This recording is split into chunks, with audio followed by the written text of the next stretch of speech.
ada tak nasihat untuk orang yang depression? Cerita tentang depression ni sebenarnya benda ni isu berat lah juga. Tapi itulah saya nak kongsi juga. Dan pada hari ni saya nak kongsi dalam dua sudut. Saya nak bagi korang nampak dalam dua sudut. Pertama, sebagai orang yang ada kawan yang depression. Kedua, orang yang depression tu sendiri. Pertama, sebagai orang yang ada kawan yang depression, nasihat saya yang pertama sekali, tolonglah jangan menghukum orang tu. Kita ni kadang-kadang bila nampak kawan kita depres, kita kata dia, alah kau ni depression sebab lemah iman, takkanlah benda tu pun nak depres. Alah kau ni. Ataupun kan orang depression ni biasa tidur kan, banyak tidur. Kita kata, kau ni malas lah, tidur, tak ada kerja lain ke nak buat. Ataupun kita tuduh dia, alah takkanlah diuji macam tu je, nak sedih lebih-lebih, relax sudah.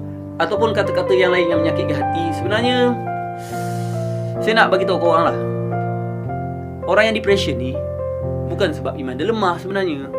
Saya ada kawan saya, solat 5 waktu, hafal Quran 30 juzuk, belajar pun pandai, tapi dia depression. So adakah sebab iman dia lemah? Solat 5 waktu kot, hafal 30 juzuk kot, baca Quran selalu kot. So sebab tu saya kata, orang yang depression ni bukan semata-mata kerana iman dia lemah. Saya ada ramai kawan yang macam tu, yang baik tapi diuji dengan depression. Sebab tu kita jangan mudah-mudah tuduh orang tak ada iman. First. Kedua, kita janganlah mudah-mudah kata dia malas ke apa. Jangan. Kata-kata ni yang menyebabkan mereka semakin depressed sebenarnya. Benda ni yang membuatkan mereka lagi tertekan, lagi stres, rasa macam boleh nak cakap lah.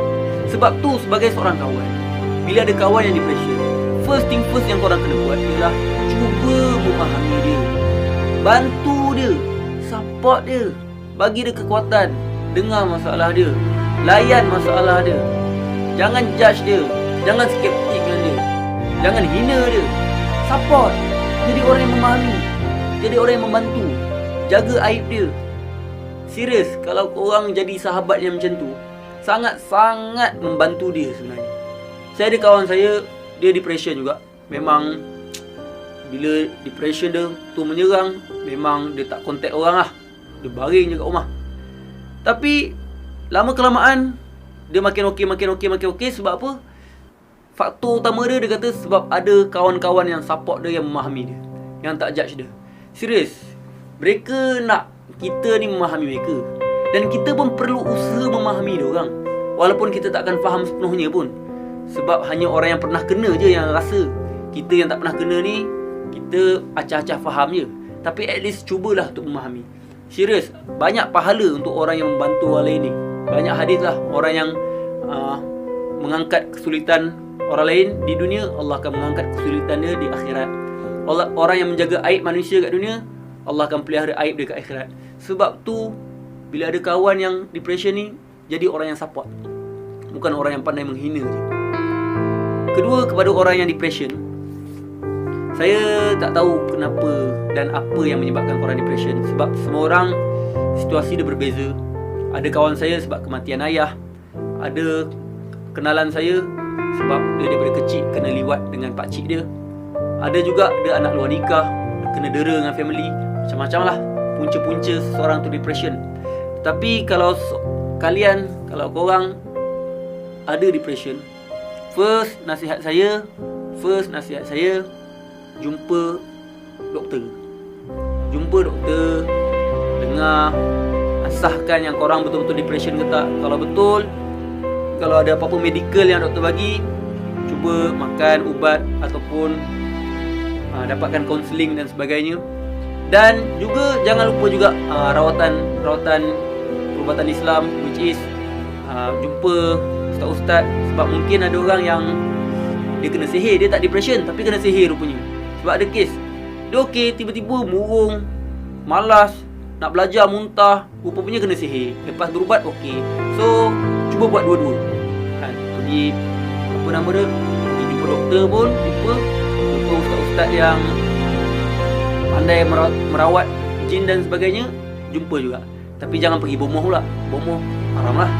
Kedua, yang sangat penting bagi saya ialah cari dan bergaul dengan orang yang baik, orang yang memahami korang. Yes, sometimes korang rasa tak nak bercerita masalah korang kan? Sebab korang rasa macam dah tak percaya dengan semua orang. Saya faham perasaan tu kan? Walaupun saya tak faham sepenuhnya lah. Kita rasa semua orang benci kita, dan kita rasa semua orang tak boleh nak percaya, semua orang takkan memahami kita, semua orang hanya pandai judge. Macam-macam fikiran kita tentang orang lain. Tapi percayalah, kalau korang meluahkan pada orang, meluahkan pada orang yang betul, pada orang yang betul-betul baik, yang betul-betul korang nampak ikhlas nak membantu korang, serius, luahkanlah sesungguh-sungguhnya. Lepaskanlah segala isi hati korang. Benda tu sangat-sangat membantu. Dan bergaullah dengan orang yang support korang. Elakkan bergaul dengan orang yang banyak bagi korang down. Serius, penting sangat untuk bergaul dengan orang yang betul-betul memahami korang. Ketiga yang sangat penting juga ialah korang sendiri kena ada eager nak berubah tu. Kena ada perasaan yang kuat untuk lawan depression tu. Sebab kalau korang layan benda tu, sampai bila-bilalah korang akan tenggelam dalam lautan depression tu. Tapi kalau korang usaha nak lawan, sakit memang sakit, bukan senang nak lawan, saya pun faham. Tapi itulah, nak sembuh memang kena tempuhi sakit. Kalau korang demam, korang kena makan ubat. Ubat tu pahit, sakit juga. Kalau korang buah pinggang ke apa, kena lalui dialisis, sakit juga tu, kena cocok sini, cocok sana. Tapi nak sembuh memang kena sakit.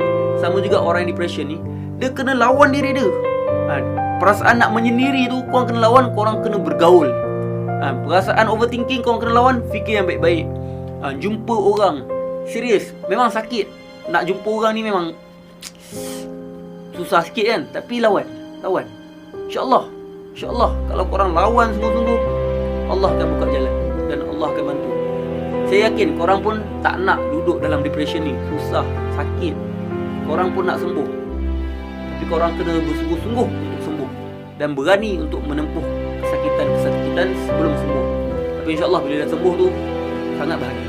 Dan yang terakhir, yang sangat penting, yang ramai juga orang yang menafikan benda ni, tapi bagi saya benda ni sangat-sangat penting, ialah jaga hubungan dengan Allah SWT. Jaga hubungan dengan Allah. Yes, orang yang depression ni bukan sebab dia tak ada iman. Orang yang depression ni bukan sebab dia tak baca Quran, dia tak solat, tak. Tetapi insyaAllah kalau korang solat dan baca Quran selalu, ia akan mengurangkan depression. Dan solat ni pun antara ubat juga sebenarnya. Solat, baca Quran, zikir, taubat, istighfar, jauhkan diri daripada dosa. Senang cakap, jaga hubungan dengan Allah. Sebab sometimes bila kita jauh daripada Allah, itu yang hati kita kosong, hati kita rasa tak tenang, rasa resah, gelisah. InsyaAllah bila kita jaga hubungan dengan Allah, sedikit sebanyak akan memberi kita kekuatan yang luar biasa untuk kita kembali bangkit. Sebab akhirnya Allah lah tempat bergantung. Wallahualam, saya doakan kepada orang-orang yang diuji dengan depression ni, moga Allah sembuhkan, moga Allah bagi kekuatan, moga Allah bagi korang bebas daripada benda ni, dan moga Allah bagi korang semua syurga atas kesabaran korang, insyaAllah. Wallahualam, jangan lupa dapatkan buku terbaru saya, Surat Untuk Orang Puasa. Dalam ni pun ada cerita panjang tentang depression. So, janganlah berputus asa daripada depression korang. Cepat-cepat bangkit. Jumpa lagi. Assalamualaikum warahmatullahi wabarakatuh.